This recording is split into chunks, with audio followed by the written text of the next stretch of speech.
Hoi Imao! Ima, ay college sa Lukige. Hey, hoji ayuk pung tere makai tabada ngairin he nangbo. Asuk nga nasalaga kay dawge hayno ba? Ima, ngasi se college ahama kaba numit ne. Aduna Thoibi horaga punan chapminage tawbane ba. Adu bo ba? Yam nangali hay ba? Hoi Ima. Imanabi mayam nganda se loi hainay ba. Aduna ne ba.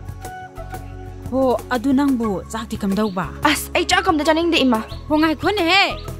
Nangbu ta sawba driver du bungang na grabo. Ay nga sa ina hainay jere. Chale ko Ima. Ta chaw ba? Phare phare, phajana salu ko.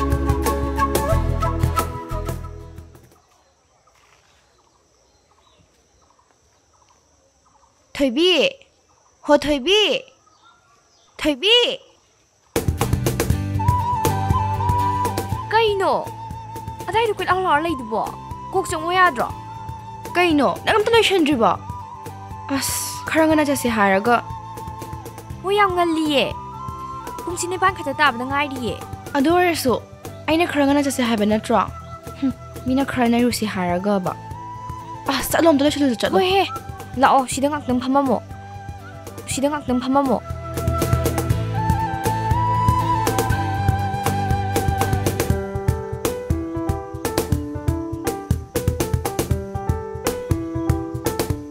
Yumsibu mi leibro. Yumsibu mi leibro.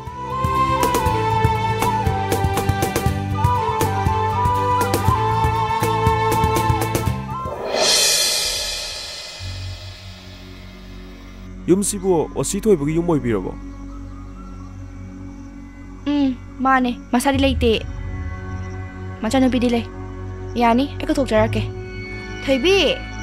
Ho Thoibi. Ibe ma, nagi sabta kuptra mayam se. Imuk sida lay riba lay se. Noina singi dong male. Mila eh. Kana hang mano.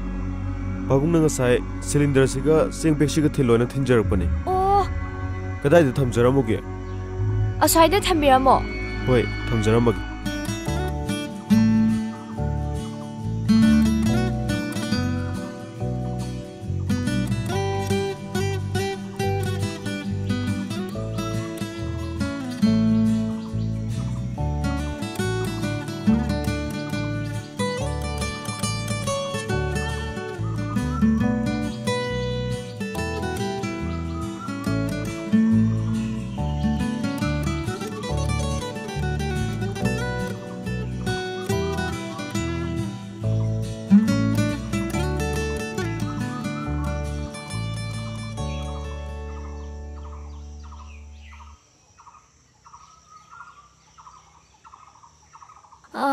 Kay watlige.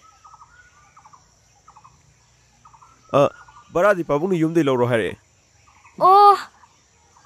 Kaya pijaroge. Lupa sani khakte pibiro. Oh, ngakdang lay biramu ko. Ay am talak thuk jarugige.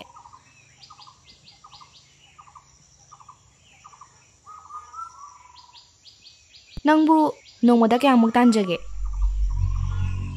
Napang bro? Pangde. Aduga kaygi khumdriba. Yam lemi ko. Ay ma, kaygi lipa chanino. Yamal le ay tawge. Kaino dumay tayo duna? Puasi kagparo pagi kaygi lipa chanino. Chama silo. Kaino dumay tayo duna? Se. Yarni. Sakta siga. Masino bisima? Kain de. Ano kaino karam doon Yare, lasilo chalo.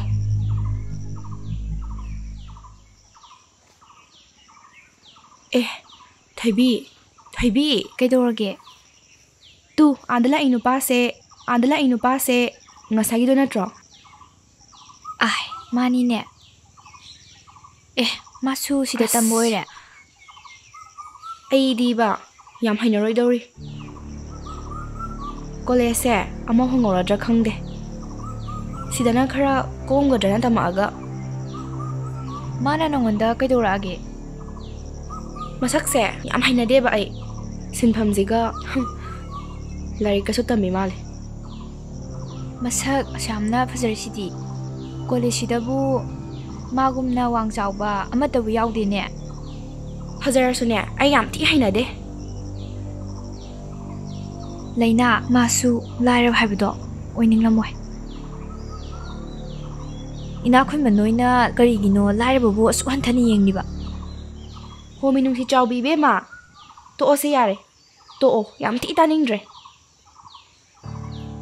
ꯑꯩꯗꯤ ꯌꯥꯝꯅ ꯅꯨꯡꯁꯤꯔꯤꯌꯦ. ꯑꯗꯨ ꯑꯣꯏꯔꯒꯅ ꯅꯪꯒ ꯍꯦꯛ ꯀꯣꯏꯅꯔꯣꯗꯅ. ꯑꯗꯨꯅ ꯐꯔꯗ꯭ꯔꯥ ꯈꯪꯗꯦꯗ. ꯀꯔꯤꯒꯨꯝꯕ ꯅꯪ ꯃꯥꯒ ꯍꯦꯛ ꯈꯪꯅꯔꯕ, ꯑꯩꯗꯤꯅꯦ ꯅꯪꯒ ꯁꯨꯡꯀꯧ ꯀꯧꯅꯗ꯭ꯔꯦ ꯈꯪꯉꯨ.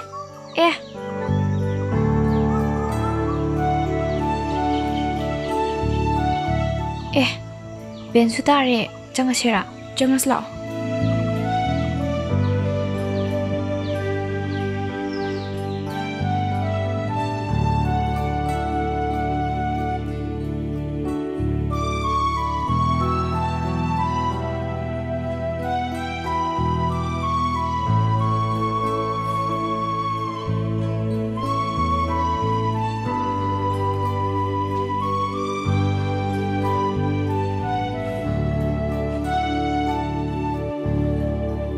Sit down, sit down. Ngasidi first day nina. Class tawrugum siko. Ai khoi shakhang mai khang na boina. Amom te intro tawr siko. Maningi be ma. Nang hairo. Aigi ming nganthoi sor khaibam. Na ma hairo be ma. Aigi ming Laisramona. Nang hairo be ma. My name is Robika. My name is Pusparani. Na ma hairo be ma. My name is Thoibi. I'm from Thangmaiban. Na ma hairo be ma. My name is Laina from Kwakaithel, single and daughter of Advocate Yengkhom Radan Singh. Yare yare. Father mother hangunate ko. Sir, father mother hapasina kitang nungaijaba. Yare yare pham. Ibungo, nangonde ma hairo. My name is Thanin Nungthaujam. Next. My name is Thoiba. Sir, I giving Nongmai Them Jotin Khongjom dagini. Adudi nang de hujik kadai de lay. Sir, I hujik moji lerta rend lay jabani. Yare, next. Sir, I giving Zemsel Maitei. Sarang patagini. Adudi ngasi gidi mayam swai de lo silasi ko. Heyeng amu na nasi.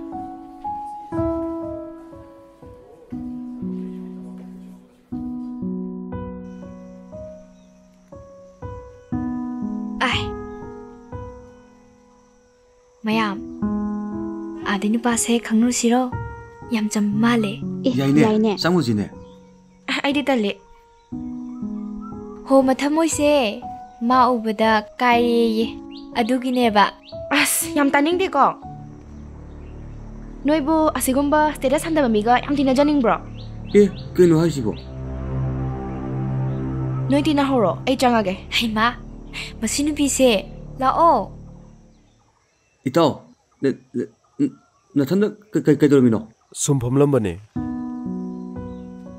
Khangnaje, tinaje. Yaye. Aisu college sida tinaba kanam ta laiti. Noi ga puna tinaba fungjawase. Yam nungai. Itaw, noi lamdo yam faje haye. Nang khanglanumina nung sira. Yaye. Itaw, noi khongjomdo yam faje haye. Nanga tinarmina nongma Saruse. Kaino noi khata tinara yarabo. Ai khoisu khara tinaba yai kaino. Hoi. Nangi mingdo Jotin haiba natro. Hoi. Aigina Thoibi. Ado mingsu yam phajai, saksu yam phajai. Ngasidagi akhoi gai luna tinasiko. Ikai na dabi. Hoi. Adudi mayam saksu khangnarabanina class changasi. Changaje. Sasito.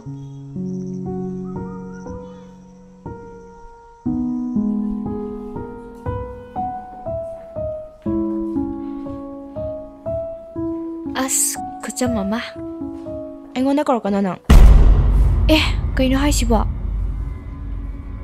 ꯃꯣꯏꯒ ꯑꯗꯨꯝ ꯇꯤꯟꯅꯔꯣ. ꯑꯩꯗꯤ ꯉꯁꯥꯏꯅꯁꯨ ꯍꯥꯏꯒꯗꯨꯅꯦ ꯃꯥꯒ ꯇꯤꯟꯅꯔꯗꯤ ꯑꯩꯉꯣꯟꯗ ꯀꯧꯔꯛꯀꯅꯣꯅ. 이베마 미오이베 하이버세 하이나 거리 ngасꯤ나 거리 ꯇꯝꯕ ꯉꯝꯕ ꯅꯠꯇꯦ. ꯍꯤꯡꯅꯤꯡꯉꯩꯁꯤꯗꯅꯦ ꯅꯨꯡꯁꯤꯅꯅ ꯂꯩꯁꯤꯒꯩꯗꯧꯔꯒꯦ? ꯌꯥꯔꯦ. ꯅꯪꯒꯤ ꯕꯥꯁꯟꯗꯣ ꯁ꯭ꯋꯥꯏꯗ ꯇꯧꯔꯛꯑꯅꯨ. ꯑꯗꯨꯏ ꯁꯔꯨꯛꯄꯨꯗꯤ ꯀ꯭ꯂꯥꯁꯁꯨ ꯐꯖꯅ ꯇꯧꯗꯦ. ꯍꯟꯅꯕ ꯇꯧꯔꯁꯦ. ꯑꯗꯨꯅ ꯐꯔꯦ, ꯆꯠꯂꯁꯦ. ꯖꯣꯇꯤꯟ, ꯆꯠꯂꯝꯃꯒꯦꯀꯣ. ꯍꯌꯦꯡꯃꯨꯛ ꯊꯦꯡꯅꯁꯤꯀꯣ. ꯍꯣꯏ ꯌꯥꯏ. ꯃꯤꯠ ꯌꯥꯝ ꯅꯥꯗꯣꯔꯤꯗ. ꯆꯠꯂꯁꯤ ꯂꯥꯛꯑꯣ.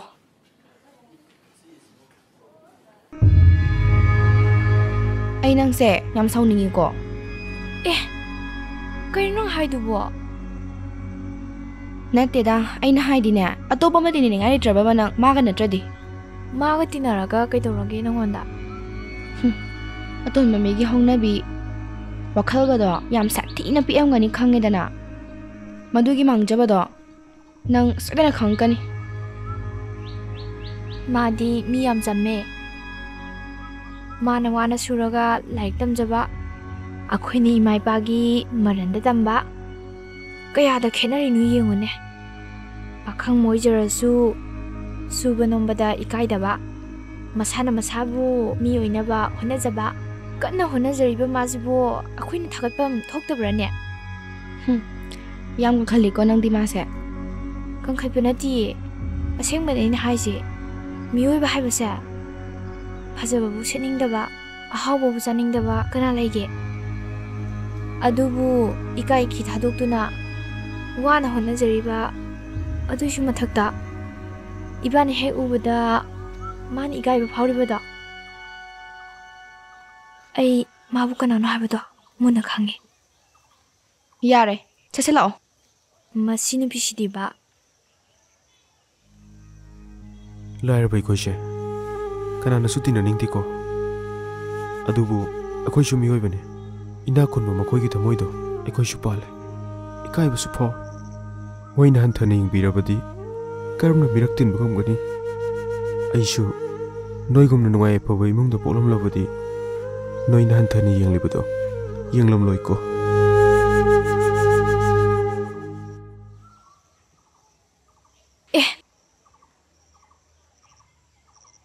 ꯀꯩꯗꯧꯔꯖꯥꯠꯅꯣꯅꯦ ꯖꯣꯇꯤꯟꯅ ꯑꯁꯨꯛ ꯌꯥꯝꯅ ꯉꯟꯅ ꯆꯠꯈ꯭ꯔꯤꯁꯤꯕꯣ? ꯃꯁꯥꯒ ꯉꯝꯗ꯭ꯔꯖꯥꯠꯂꯥ? ꯀꯔꯤꯝꯇ ꯍꯥꯏꯔꯝꯗ꯭ꯔꯤꯁꯤꯕꯣ?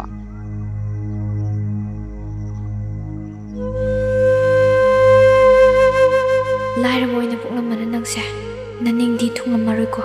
ꯂꯥꯏꯔꯤꯛ ꯐꯥꯎꯕ ꯐꯖꯅ ꯇꯝꯕ ꯉꯝꯗ꯭ꯔꯦꯀꯣ. ꯌꯥ, ꯀꯩ ꯈꯜꯂꯤꯅꯣ? ꯀꯩꯁꯨ ꯈꯟꯗꯦꯗ.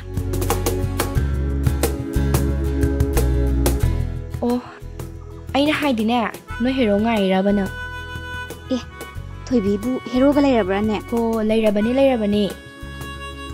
ꯀꯅꯥꯅꯣꯅꯦ? ꯑꯝꯇꯕꯨ ꯈꯪꯅꯤꯡꯉꯤꯅꯦ. ꯋꯥꯁꯣꯏ ꯉꯥꯡꯅꯨꯀꯣ, ꯇꯥꯅꯤꯡꯗꯦꯕ. ꯍꯣꯏ ꯌꯥꯔꯦꯁꯦ, ꯀꯦꯟꯇꯤꯟꯗꯅꯦ ꯑꯆꯥꯄꯣꯠ ꯑꯗꯨꯝ ꯆꯥꯔꯁꯤ ꯂꯥꯛꯑꯣ. ꯆꯥꯔꯁꯤ ꯂꯥꯛꯑꯣ.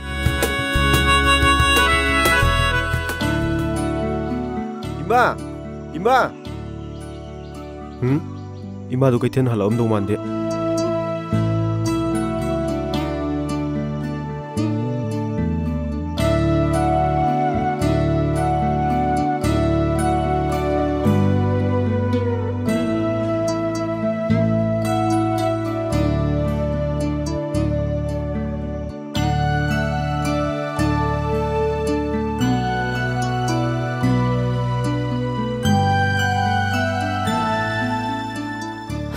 소시나 까나나 뭐 항이잖아.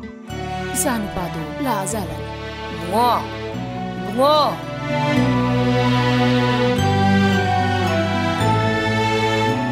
이마 할라보. 이살라에다나. 나 나사도 그수 떠우대고. 떠우대다 이마. 아이부 얌 나간브라네. 그수 떠우대. nga랑 멍다 이마 오르메나 ꯑꯩ ꯂꯥꯛꯏꯅꯦ. ꯑꯣ, ꯐꯔꯦ. ꯏꯃꯥꯅꯦ, ꯏꯃꯨꯡꯗ ꯆꯥꯛ ꯊꯣꯡꯉꯨꯒꯤꯒꯦ. ꯆꯪꯉꯁꯤꯀꯣ. 이마, ꯑꯩꯅ ꯂꯣꯏꯅ ꯊꯣꯡꯉ ꯂꯣꯏꯔꯝꯃꯕꯅꯦ. ꯍꯥ? 이마 ꯄꯣꯊꯥꯔꯨꯔꯣ. ꯑꯗꯨꯒ ꯆꯥꯔꯁꯦ. ꯍꯩꯃꯥ, ꯏꯆꯥ ꯋꯥꯅꯅꯕ ꯑꯗꯨꯝ ꯄꯣꯊꯥꯔꯒ ꯂꯩꯌꯨ ꯌꯥꯗ꯭ꯔꯣ? Imana halaga adum thongba yabadubu. Kaisu wadida ima. Ima halaga thongbudo. Ima wani na tawbane. Isadani mama ningba. Ado nangi college dubu nungai bara haiba. Namanaba singdubu kamai tawge haiba. Tinababu nungai bara haiba. Ima college ti yam nungai. Ima na basingsu loi nungai. Oh. Ado kay tawraba. Ha. Ado ima. Aina tha khodingi nasing ahum thangbo marup am yauri. Se hek phangmagane. Karbar masa am tawraga ima po thandoine. Ima bu nungai na thamdoine. Isase pokpadagi maning thungchadre ko. Mama aina su fazana yengchinbiba ngamde. Masung mama na basingdi kedana maudana nungai na laiba matang. Aina lairabi oirubu na ngasidi awabada khong thangjale ko. Ima kaidorage kaigi kapino. Ima kapteda. Ima gi bungo. Isana ne tabak wana sururaga larik tambado. Ima ai kaisu wadi ima. Nutigi ngai haktang sajel loina. Thaba khar chaluraga college satpabu kaido waduino. Pare isa sidi. Laik thang mai than to ga ne. Saksa thurasi ko. Hoi ima.